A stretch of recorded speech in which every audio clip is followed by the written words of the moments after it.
Luke chapter 19, 45 to 48. When Jesus entered the temple courts, he began to drive out those who were selling. "It is written," he said to them, "My house will be a house of prayer, but you have made it a den of robbers."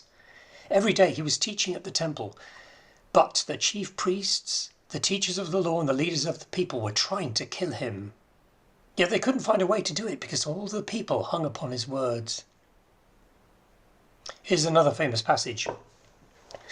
The temple was full of people exchanging money. Money because they had so many people coming in from other nations to offer sacrifices that they would have brought many different currencies. And the exchange rate was probably extortionate, and I'm sure the chief priests were creaming off a lot of the top. It was big business. You could probably buy animals to sacrifice, and again there would have been huge margins of profit on top. I suspect other people sold garments, prayer shawls, prayer boxes, incense, knickknacks, souvenirs, who knows what. It had little or nothing whatsoever to do with people's hearts towards God. And there was also a temple tax as well. We saw Peter and Jesus pay that through the fish's mouth with the coin. Do you remember that? Which probably went again to the chief priests.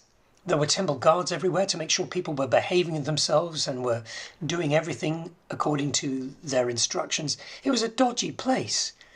It would have been noisy, smelly, and very exploitative. No wonder Jesus lost his rag at this point.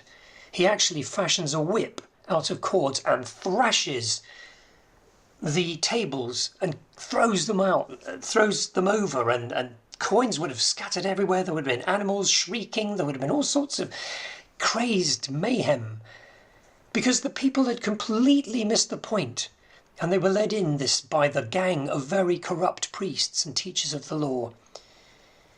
It would soon get even more nasty, unfortunately.